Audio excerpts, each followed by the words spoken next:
하나님 앞에 각 처소에서 예배하는 우리 사랑하는 모든 성도 여러분, 한 분 한 분 주님의 은혜와 또 평강이 함께 하시기를 축복합니다. 지금 제가 이 말씀을 읽으면서 누군가 와서 나에게 이 말을 한다면 여러분의 반응은 어떻겠는가 라는 말씀을 드렸습니다. 성경 말씀이고 또 이 말씀이 좀 비유나 또 상징이나 또 고체도 있기 때문에 그렇지, 이걸 그냥 풀어서 어떤 사람이 나에게 와서 이렇게 말하면은 아마 끝까지 듣고 있기 어려울 겁니다. 우리는 다른 사람이 나에 대해서 무언가 칭찬해 주면 기분이 좋죠. 칭찬 듣고 기분 나쁜 사람은 없을 겁니다. 그런데 반대로 누군가 와서 내 잘못을 지적하고 또 충고하고 책망하면 그것을 받아들이기가 쉽지 않습니다. 사람은 칭찬받을 때 겸손한 태도도 중요하지만 진정한 겸손은 책망받을 때 나타납니다. 칭찬받을 때 겸손은 가식이 섞여 있을 수 있거든요. 그러나 남이 나를 책망하고 듣기 싫은 말을 할 때 겸손하게 그것을 받을 수 있는 사람이라면 아마도 그 사람은 정말 겸손한 사람이라고 할 수 있습니다. 인생은 태도가 결정합니다. 특히 어려울 때의 태도, 나를 비난하고 정죄하고 공격하고 책망할 때 어떤 태도를 취하느냐가 그 사람의 진정한 인생의 태도이고, 그것이 바로 그 사람의 인생을 결정한다는 것입니다. 오늘 말씀의 제목은 결자해지입니다. 묶은 사람이 풀어야 된다, 그런 뜻이죠. 자, 지금 드린 말씀을 조금 이제 이어가자면은, 우리는 누군가 요즘은 책망하지도 않습니다. 또 어릴 때는 부모나 선생님이나 또 선배나 이렇게 충고도 하고 책망도 하지만 나이가 들면 들수록 거의 책망하는 사람이 없습니다. 특히 여러분, 저같이 나이도 이제 중년에 접어들었고 또 교회 담임 목사의 입장이고 그러면은 누가 와서 목사님가 잘못했습니다, 이거 왜 이렇게 했느냐라고 잘 말하시는 분들이 많지 않습니다. 유일하게 말하는 분이 계시다면은 아내님이 계시죠. 그래서 점점 나이가 들수록 잘한다 소리는 할 수 있어도 잘못에 대해서 웬만해서는 누가 말하지 않습니다. 하나님의 말씀이 아니면 누가 여러분 우리를 돌아보게 하겠습니까? 그럼 우리는 스스로 날마다 말씀의 거울 앞에 겸손하게 자신을 돌아보고 하나님의 사랑의 책망을, 또 하나님의 사랑의 권고를 들어야 될 줄로 믿습니다. 오늘 본문 말씀은 사람들이 처한 암울한 상태에 대해서 말씀하고 있습니다. 이스라엘 백성이 처한 암울한 상태, 지금 우리나라의 상황도 희망이라기보다는 암울하지 않습니까? 지금 여러분은 개개인이 처한 상태가 아주 희망차고 또 뭔가 미래가 있는 그런 상태입니까? 아니면 뭔가 어둡고 누르고 암울한 상태입니까? 오늘 본문 말씀에 보시면은 다시 한번 아까 제가 읽을 때 나에게 하는 말이다 라면은 어떻게 하면 다시 한번 보십시오. 그들은 평강의 길을 알지 못하며 그들이 행하는 곳에는 정의가 없으며 굽은 길을 스스로 만드나니 무릇 이 길을 밟는 자는 평강을 알지 못하느니라. 내 스스로 굽은 길을 만들었고 평강을 알지 못한다. 그리고 9절에 보시면은 정의와 공의가 멀고 빛을 바라지만 어둠뿐이고 밝은 것을 바라지만 캄캄한 것뿐이다. 또 10절에 보시면은 너는 맹인처럼 담을 더듬으며 눈 없는 자처럼 두루 더듬으면서 낮인데도 밤처럼 맹인처럼 두루 더듬고, 이렇게 소경된 분이 길을 갈 때 이렇게 뭔가 계속 더듬어야 되지 않습니까? 근데 멀쩡히 눈을 뜨고 있는데도 낮인데도 계속 더듬고, 또 눈이 없는 자 같다, 맹인 같다고 말씀합니다. 누가 나에게 너 맹인이냐, 너 소경이냐, 너는 눈은 뭐 폼으로 달고 다니냐, 이런 식으로 말하면은 누가 그것을 좋게 듣겠습니까? 지금 그런 의미입니다.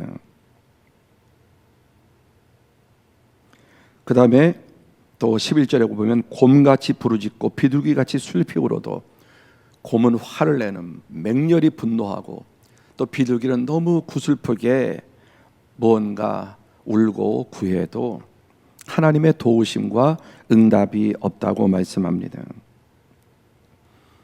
하나님의 약속과는 다르게 이렇게 지금 길은 굽어 있고 평강도 없고 인생이 행복하지 않고 또 어둠만 가득하고 빛과 밝은 것을 바라지만 흑암으로 가득 차 있고 맹은처럼 더듬고 낮에도 밤처럼 넘어지고 건강한데도 죽은 사람 같고, 아무리 뭐 화를 내고 또 슬프게 구해도 원하는 것이 주어지지 않는다라는 말씀입니다. 오늘 이 말씀이 이스라엘 백성들의 암울한 현실이었습니다. 두 번째, 오늘 본문에는 이 사람들의 암울한 상태, 도대체 뭐가 문제냐? 여러분, 우리가 인생의 많은 문제들을 헤쳐나가려면 뭐가 문제인지를 정확히 알아야 되지 않습니까? 뭐가 문제냐? 도대체 나에게 뭐가 문제냐? 이 사회의 진정한 문제는 뭐냐? 아니, 인간의 문제는 뭐냐? 도대체 뭐가 문제인지 모르겠다는 말을 많이 합니다. 모를 때가 있습니다. 도대체 뭐가 뭔지 모르겠어. 어떻게 해야 될지 모르겠어요. 문제가 있는데도, 암울한데도, 소망이 없는데도 뭐가 문제인지 이유도 모르고 해결책도 모르고 그냥 견디고 있는 것입니다. 사랑하는 성도 여러분, 뭐가 문제인지 알아도 어렵죠. 알아도 어렵습니다. 하물며 문제가 뭔지 모르면 어떻게 문제 해결할 수 있겠습니까? 우리가 신앙생활을 제법 오래 했는데도 뭐가 뭔지 모르겠다. 여러분, 좀 예수님을 오래 신앙생활 하니까 뭐가 뭔지 좀 아시겠습니까? 아니면은 내가 꽤 믿었는데도 뭐가 뭔지 모르겠다고 하면은 참 답답하지 않습니까? 인생은 점점 꼬이는 것 같고 내리막길 같고 점점 어려워지고, 아니 내가 그동안 얼마나 예배드리고 봉사하고 헌금도 드리고 뭐 교회에서 하라는 성역 공부도 다 하고 제자 훈련도 받고 하라는 대로 다 한 것 같은데, 기도하면 해결된다고 해서 기도했는데 뭐 하나님께 도움을 요청해도, 그렇게 슬프게 비둘기처럼 간구해도 해결되는 것은 없고, 도대체 뭐가 문제냐? 이스라엘 백성들은 하나님께 그 책임을 전가했습니다. 모든 문제가 하나님께 있는 것처럼, 하나님이 안 계시거나 나에게 관심이 없거나 내 기도만 응답해 주지 않거나. 여러분, 우리의 신앙생활의 과정 중에는 유난히 하나님께서 내 기도를 착착착착 잘 응답해 주시는 때도 있습니다. 뭐 기도하면 착착 응답되고, 그런데 어느 때가 되면은 기도해도 하나님이 응답하지 않는 때가 있습니다. 그래서 하나님께 실망하고 하나님께 회의를 품기도 하고 어떤 때는 섭섭하기도 하고 더 나아가서 막 하나님께 화가 날 때도 있습니다. 신앙생활은 이런 모든 과정들을 거치면서 성장하는 것, 아이가 자라듯이. 갓난아기는 울면 뭐든지 다 해주거든요. 그렇죠? 갓난에 울면은 그냥 뭐든지 다 해줍니다. 그러나 나이가 들고 자라면서 부모들은 그 요구에 제한을 두기 시작합니다. 비교적 우리가 초신자 때는 하나님께서 우리에게 체험을 주시고 믿음을 주시기 위해서 응답을 탁탁 잘해 주시는데, 어느 순간 어느 단계 가면은 도무지 하나님께서 못 들은 척 하시고 응답하지 않으시고 정말 계신 게 맞나 하는 생각이 들 때도 있습니다. 도대체 뭐가 문제냐? 또 누가 문제냐? 오늘 이사야 59장은 여기에 대한 답변입니다. 또 성경 전체가 인간의 문제와 그에 대한 답이기도 합니다. 자, 이런 암울하고 어렵고 고통스러운 순간에 몇 가지 이유가 있습니다. 첫 번째, 욥과 같은 섭리적인 고난이 있습니다. 특별한 섭리적인 고난. 그러나 적어도 오늘 본문은 그런 상황이 아닙니다. 또 두 번째, 신앙의 여정에 특별한 연단 과정이 있습니다. 하나님의 지혜와 섭리 가운데 내가 하나님을 잘 섬기고 올바른 믿음 가운데 있어도 특별히 하나님께서 연단하시는 그런 과정이 있습니다. 오늘 본문은 그런 상황도 아닙니다. 세 번째는 어떤 상황이냐? 신앙 자체에 문제가 있어서 암울하고 고통스러운 거 해결이 안 되는 겁니다. 오늘 본문의 상황은 바로 이러한 상황입니다. 그리고 우리의 신앙의 인생의 어둠과 고통의 문제는 대부분 섭리적인 고난도 있고 특별한 연단 과정의 고난도 있지만 대부분은 신앙 자체에 문제가 있기 때문에, 그래서 처음에 하나님께서 갓난아이처럼 어린아이처럼 받아주시지만은 자라면서 계속 갓난아이에 머무르면 안 되죠. 그때부터 하나님께서 교정이 들어가는 겁니다.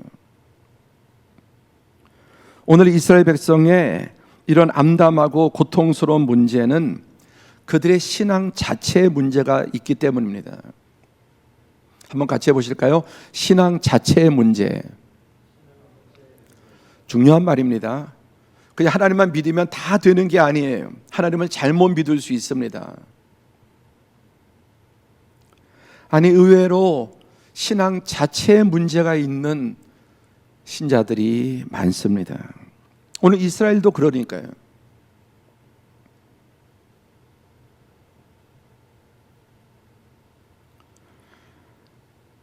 아예 안 믿어서 생기는 문제가 아니라 믿기는 하지만 왜곡된 믿음을 가질 때,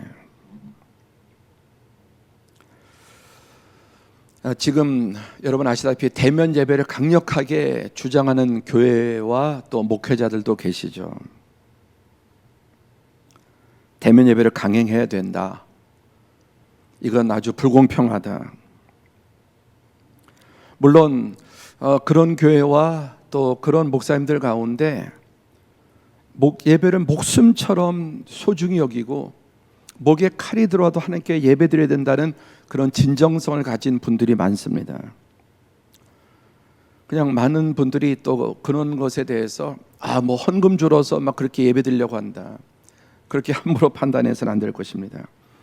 정말 예배를 목숨처럼 소중히 여기고 그렇게 주장하는 분들 가운데는 정말 목을 걸고도 예배 드리고자 하는 분들도 있다고 저는 믿습니다. 그리고 그러한 진정성과 또 자세에 대해서 존경하는 마음을 분명히 갖습니다.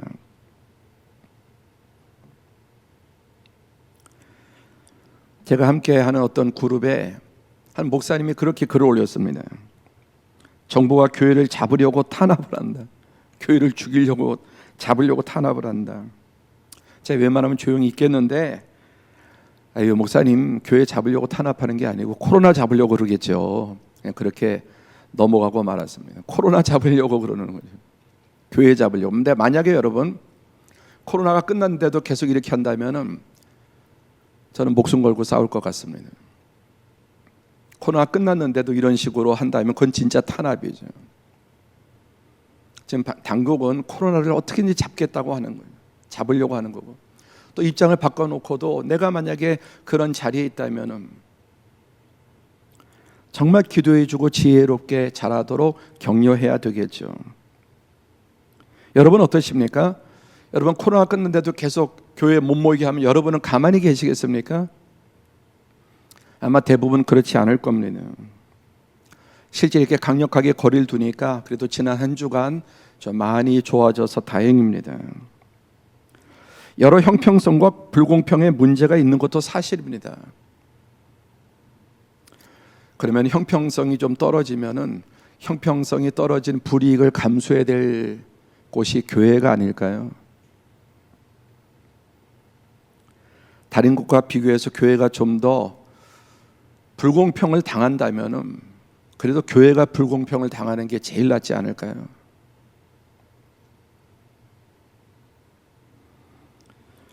이런 것도 어떤 해석의 문제라고 생각을 합니다. 목숨을 걸고 투쟁해야 된다. 저는 지금 목숨을 걸고 잘 순응해야 된다 이렇게 생각을 합니다.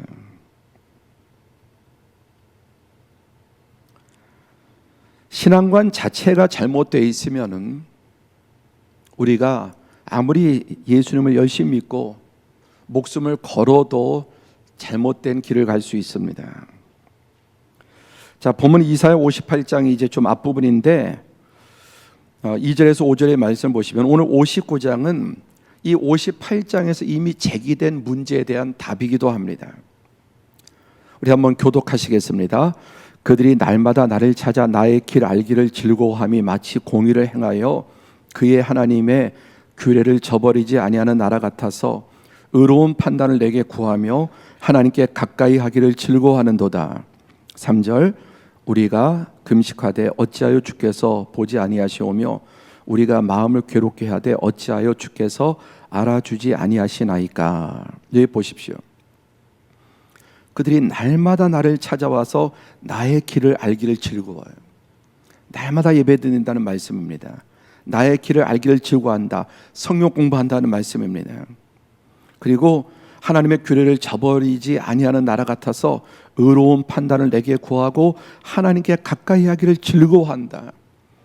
정말 열심히 신앙생활 한다는 말입니다.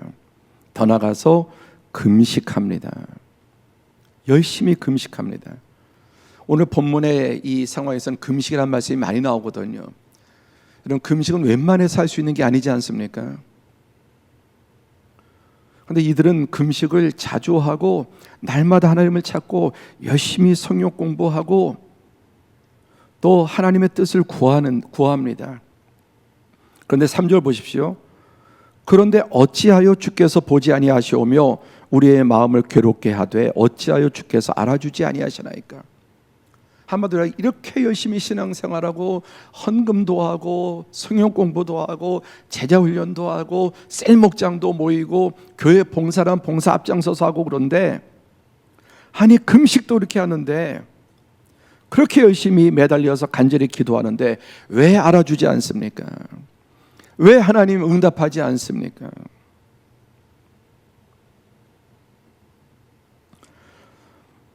자, 도대체 뭐가 문제냐?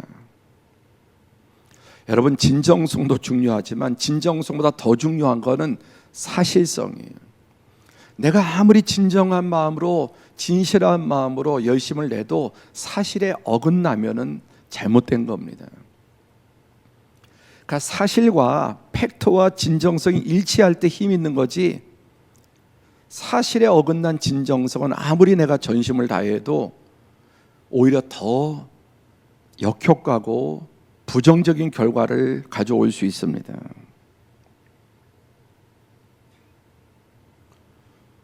여러분, 내 아내를 진정성 있게 사랑해야지 딴 여자를 정말 열정적으로 진정성 있게 사랑해요. 사랑할 수 있잖아요, 진정성으로. 그런데 시작이 잘못되지 않았습니까?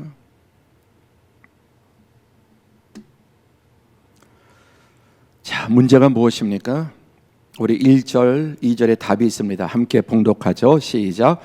여호와의 손이 짧아 구원하지 못하심도 아니요 귀가 둔하여 듣지 못하심도 아니라 오직 너희 죄악이 너희와 너희 하나님 사이를 갈라놓았고 너희 죄가 그의 얼굴을 가리워서 너희에게서 듣지 않으시게 함이니라. 오직 너희 죄가 문제다. 하나님의 문제가 아니다. 그래서 오늘 이스라엘 백성들은 자기가 열심히 하고 잘한 것만 생각해요. 열심히 예배 나오고 기도하고 헌금하고 봉사하고 자기가 열심히 한 것만 생각하지 자신이 잘못한 걸 놓치고 있는 것입니다. 여호와의 손이 짧아 구원하지 못하시는 것도 아니고 여호와의 귀가 둔해서 귀가 막혀서 못 들어서 그러시는 게 아니라 진짜 문제가 뭐냐? 오직 너의 죄, 오직 너희 죄. 문제가 사람에게 있다는 말씀이죠. 유진 피터스 목사님은 메시지 바이블에 이 구절을 아주 좀 더 쉽게 현대어로 이렇게 옮겨 놓았습니다.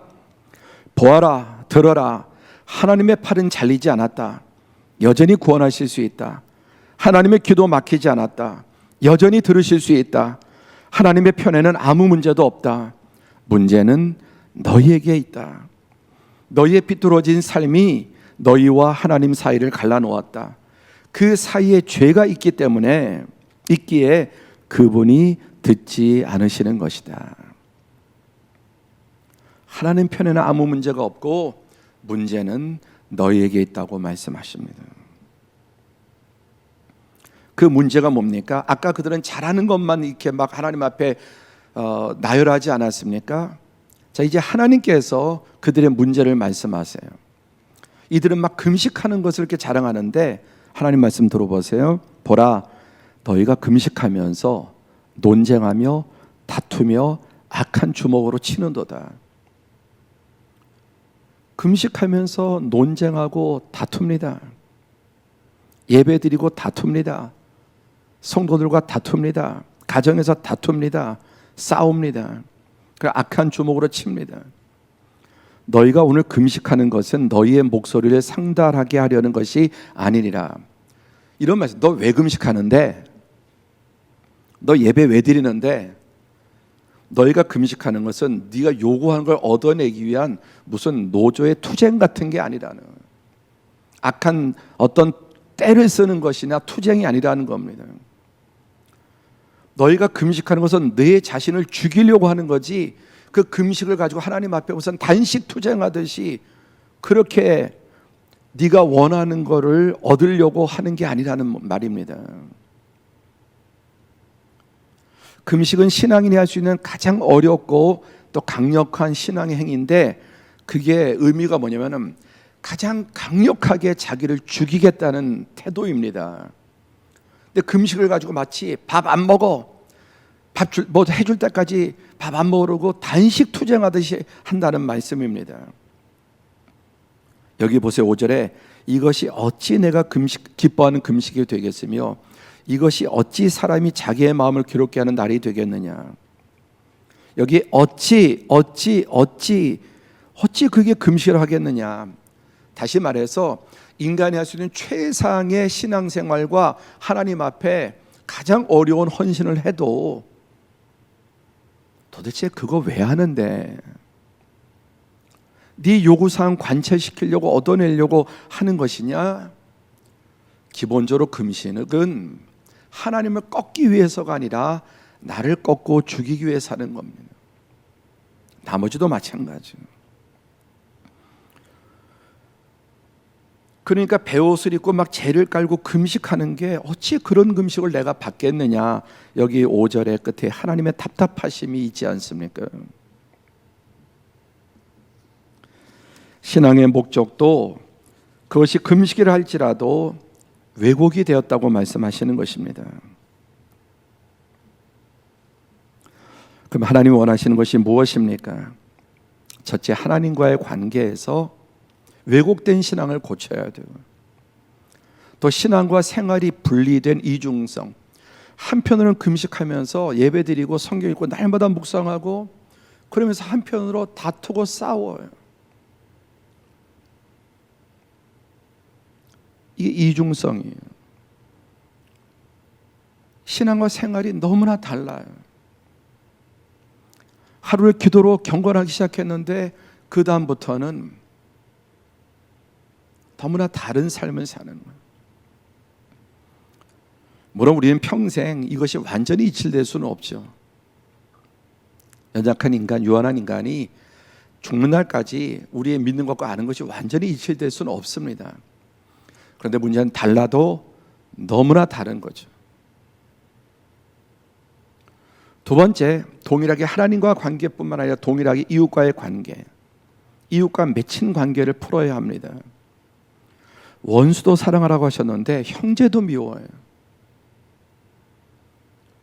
아니, 형제도 미워하는 사람이 어떻게 원수를 사랑할 수 있을까요? 그래서 금식하고 다투고 싸우고 예배드리고 갈라지고. 그러니까 어찌 그런 예배, 그런 신앙, 그런 금식, 그런 헌신이 내가 상달할 수 있겠느냐고 말씀하시는 것입니다.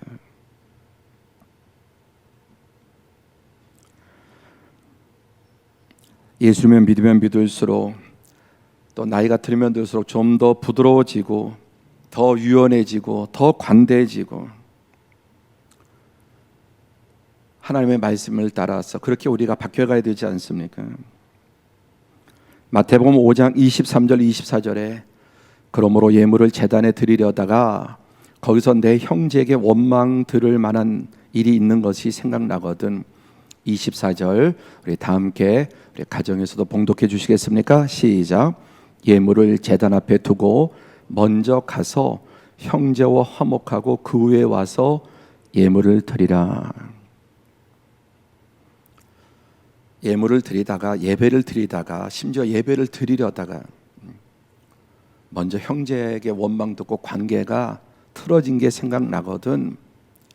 예물을 두고 먼저 가서 형제와 화목하고 그 후에 와서 예물을 드리라. 요즘은 사실 그런 일이 거의 없는데, 과거에는 제가 젊었을 때는 토요일 아내랑도 좀 이렇게 마음이 상하고 다투기도 하고 마음이 안 좋은 상태로. 그런데 이제 이 말씀이 안 떠오르면 좋겠는데 떠오르는 거예요. 주일이 딱 됐고 이 말씀이 떠오르고, 그냥 잊어버리고 좀 나가면 편하겠는데 떠오르 이 말씀이요. 또 예물 드리기 예배 전에 먼저 화해하라 그랬는데, 그래서 울며 겨자 먹기로 여보 미안해 이렇게 사과하고 억지로라도 말씀이 생각나니까.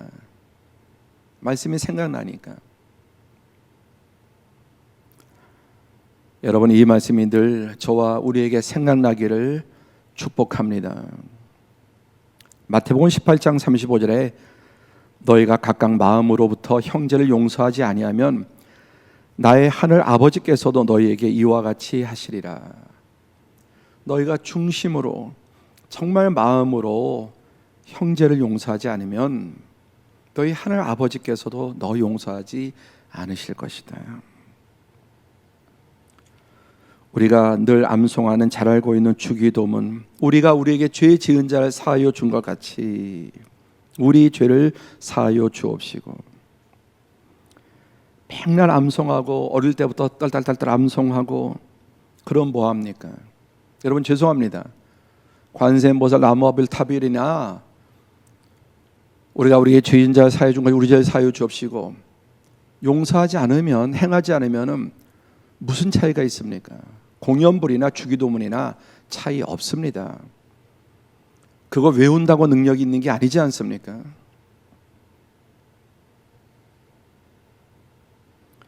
평생을 외워도 가장 우리가 많이 외우는, 우리가 우리에게 죄 지은 자를 사하여 준 것 같이 우리 죄를 사하여 주옵시고, 우리가 우리에게 죄 지은 자를 용서하지 않으면 내 죄도 용서하지 마옵시고라는 말씀입니다.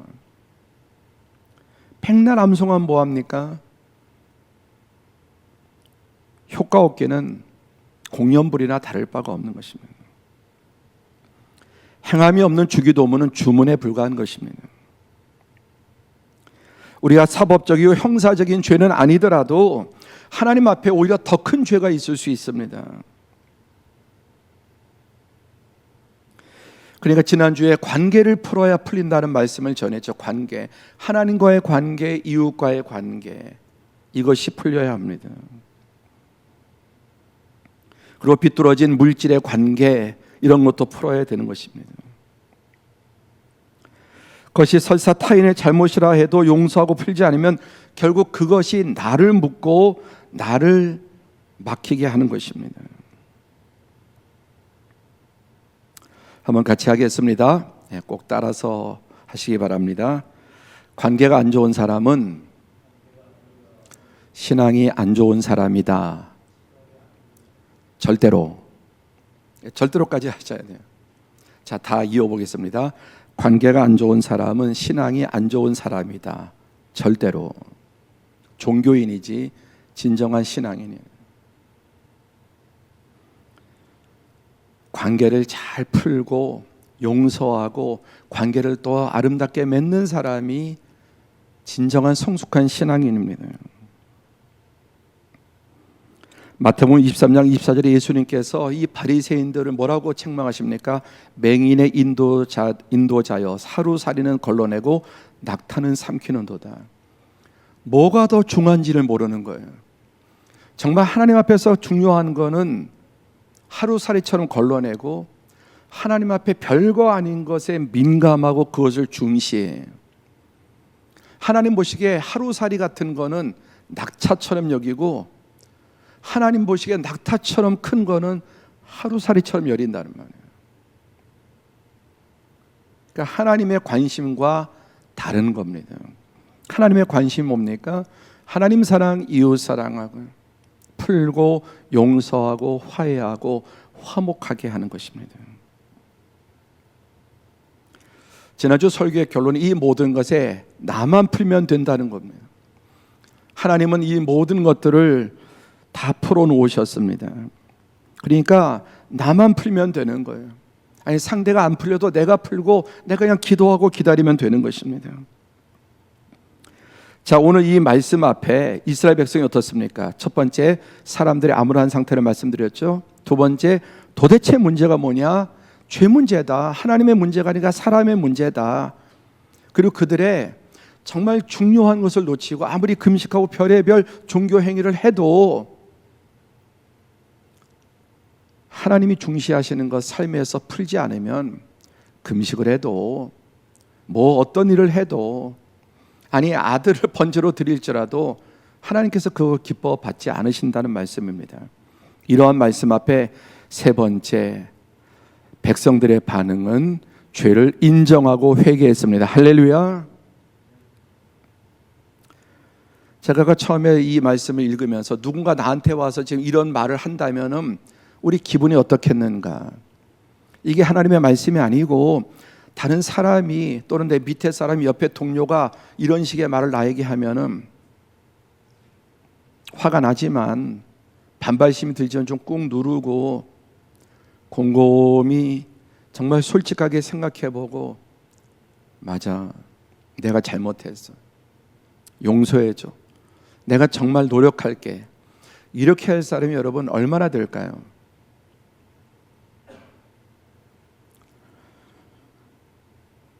오늘 이 말씀에 대한 백성들의 반응은 죄를 인정하고 회개했습니다. 모처럼. 보통 사람들도 그렇죠. 성경에 하나님의 말씀에 죄를 인정하고 회개하는 경우가 많지 않고 사울처럼 발뺌합니다. 핑계대고 뭐 이러고 그래서 저러고 저래서 누구 때문에 아담과 하와의 이 우리 조상의 원죄를 이어받아서 명백하게 죄를 지었음에도 아담은 하와 때문에, 하와는 뱀 때문에 책임을 전가합니다. 성경 여러분, 하나님의 백성들 가운데서도 하나님께서 그들의 죄를 지적하실 때 그 목적은 뭡니까? 사랑과 교정입니다. 사랑과 교정, 그들에게 은혜와 복을 주시기 위함입니다. 그럼에도 불구하고 사람들은 죄를 인정하지 않고 귀를 막고 등을 돌리고 회개하지 않는데 모처럼 오늘 본문에서 이스라엘 백성들이 죄를 인정하고 회개합니다. 저는 이 모처럼이란 말을 강조하고 싶습니다.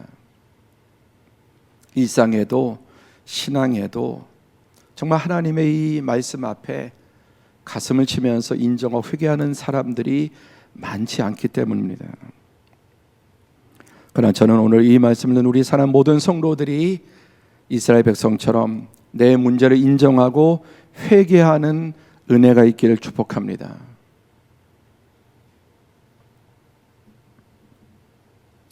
칭찬에 대한 반응은 다 좋아하죠. 아까 책망을 받을 때의 태도가 인생을 결정한다. 제가 얼마 전에 어떤 기업의 고위직에 있던 분을 만나서 대화하는데 무슨 대화가 있는데 그분이 이런 말씀을 하시더라고요. 제가 사람을 많이 겪어보고 이렇게 하니까 참 태도가 중요하다, 그런 말씀을 하시더라고요. 태도가 중요하다. 정말 그렇습니다. 하나님과 사람 앞에 태도가 중요합니다. 태도가 그 인생을 결정하기 때문이죠. 그런데 사람들의 태도는 어떻습니까? 오늘 여기에 보니까 이스라엘 백성이 아까 모처럼 회개했다 그랬죠. 우리 12절 13절 보시면은 우리 이번엔 다 함께 봉독하죠. 시작. 이는 우리의 허물이 주의 앞에서 심히 많으며 우리의 죄가 우리를 쳐서 증언하오니 이는 우리의 허물이 우리와 함께 있음이라. 우리의 죄악을 우리가 아나이다. 우리가 여호와를 배반하고 속였으며 우리 하나님을 따르는 데서 돌이켜 포악과 패역과 말하며 거짓말을 마음에 잉타하여 나으니. 하나님이 지적한 것보다 더 크게 회개하는 거예요. 뭐를 지적해도 10분의 1만 인정하는 경우가 있는데 오늘 이스라엘 백성 보세요. 우리의 허물이 주의 앞에 심히 많으며 우리의 죄가 우리를 쳐서 증언하고 우리의 허물이 우리와 함께 있고 우리의 죄악을 우리가 압니다. 여호와를 배반했고 속였고 다른 데서 돌이켜서 포악하고 패역을 말하며 거짓말을 마음에 잉태하여 나았습니다. 하나님이 지금 지적한 문제보다 하나님이 5개를 지적했다면 이들은 10개를 회개하는 겁니다. 얼마나 아름다운 태도입니까? 잘 받아들이지도 않고 이런 핑계 온갖 핑계를 대거나 아니면 기껏해서 10개 중에 하나하나 인정할까 말까 하는데 하나님이 5개를 지적하셨으면 10개를 지적했으면 20개를 인정하고 자복하는 이 진정한 회개의 모습을 봅니다.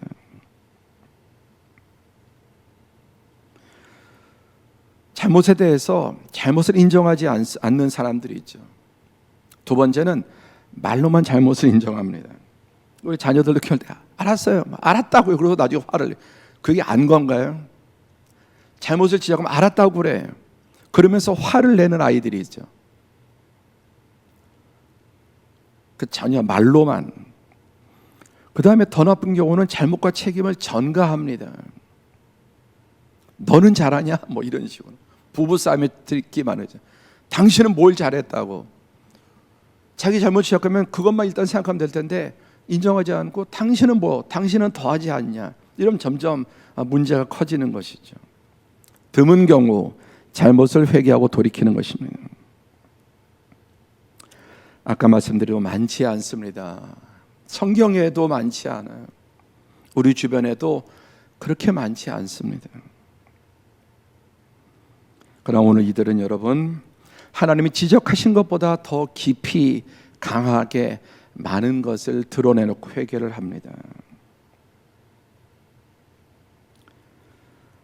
다윗은 왕으로서 나단 선지자가 죄를 지적할 때 정말 하나님 앞에 깊이 통렬하게 회개합니다. 거기에 위대한 반전이 일어나게 되는 것입니다. 마지막 4번째 살펴보면은 오늘 말씀의 주제들 첫 번째 사람들의 암울한 상태, 두 번째 도대체 뭐가 문제냐 하나님께서 지적하셨습니다. 그랬더니 세 번째 백성들의 반응은 죄를 인정하고 회개하였다. 흔하게 드물게. 저와 우리 성도들은 드문 사람이 되기를 바랍니다. 마지막 4번째 하나님의 반응은 어떻습니까? 죄를 인정하고 통렬하게 회개하는 그들에 대해서 죄를 용서하시고 회복을 주십니다. 15절에 보니까 여호와께서 이를 살피시고 그 정의가 없는 것을 기뻐하지 아니하시고 사람이 없음을 보시고 중재자가 없음을 이상히 여기셨으므로 자기 팔로 스스로 구원을 베푸시며 자기의 공의를 스스로 의지하사 여호와의 말씀이니라. 구속자가 시온에 임하며 야곱의 자손 가운데에서 주가를 떠나는 자에게 이 말이라. 한마디로 아무리 깨닫고 회개해도 스스로 해결할 수 있는 능력은 없기 때문에 16절 끝에 자기 팔로 스스로 구원을 베푸사 자기 공의를 스스로 의지하사 구속자가 시온에 임하시며 주가를 떠나는 자에게 하나님께서 스스로 구원을 베푸시는데 그분이 바로 예수 그리스도의 십자가의 대속입니다. 아까 말씀 우리는 알아도 해결이 안 되는 존재지 않습니까? 몰라서도 문제지만 알아도 문제. 그게 더 힘드는 거예요. 몰라서 못하는 것도 있지만 뻔히 아는데도 안 되는 게 인간의 연약함이죠. 여호와께서 살펴보셨을 때 아무리 저렇게 뉘우치고 깨닫고 해봐야 이 인간은 연약하기 때문에 스스로 구원할 수 없고 해결하지 못하기 때문에 여호와 스스로 구원을 베푸시고 구속자를 시온에 보내주셔서 그 가운데 자기 죄가를 인정하는 자들에게 예수님의 대속을 의지하여서 용서하시고 그에게 성령을 부으셔서 그로 하여금 변화되게 해주시는 것입니다.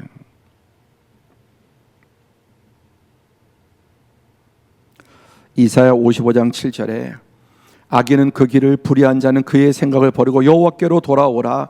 그리하면 그가 긍휼히 여기시리라. 우리 하나님께로 돌아오라. 그가 너그럽게 용서하시리라.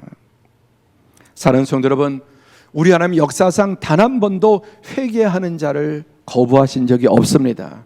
할렐루야. 역사상 단 한 번도 회개하는 자의 회개를 하나님께서 거절하신 적 없으세요. 70번씩 7번이라도 회개하면 하나님은 들으시고 또 은혜를 베푸셔서 건져 주시는 것입니다.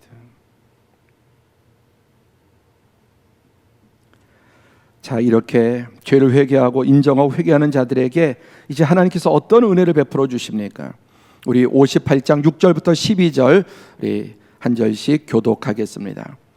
내가 기뻐하는 금식은 흉악의 결박을 풀어주며 멍에의 줄을 끌어주며 압제당하는 자를 자유케 하며 모든 멍에를 꺾는 것이 아니겠느냐.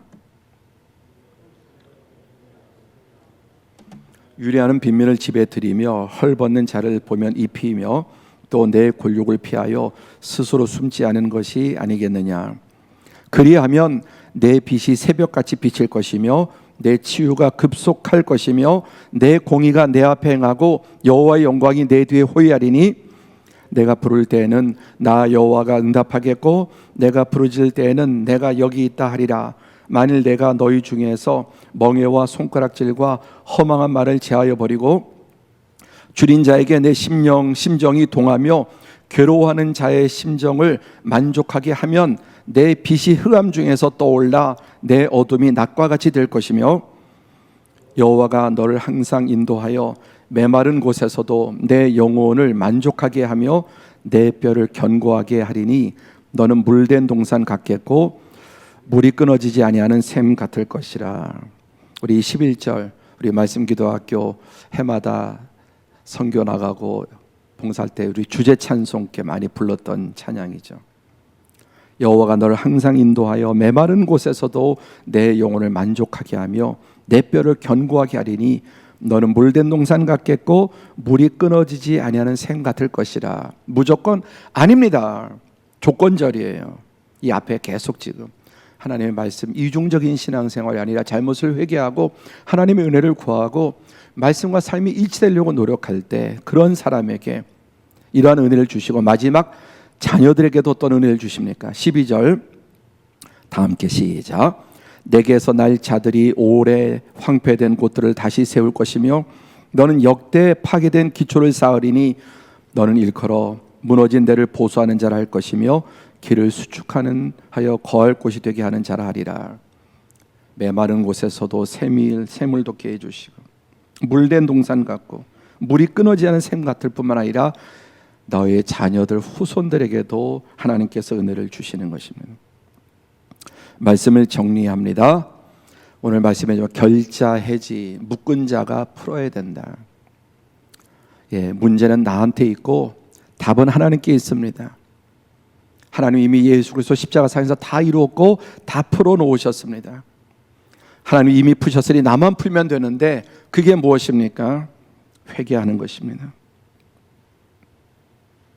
나의 문제와 죄를 진심으로 인정하고 하나님 말씀대로 살기를 결단하고 하나님의 도우심과 은혜를 구할 때 하나님께서 그러한 자에게 성령을 보내주시고 예수님의 이름의 열쇠로 모든 묶인 것들, 막힌 것들을 풀게 해주실 줄로 믿습니다.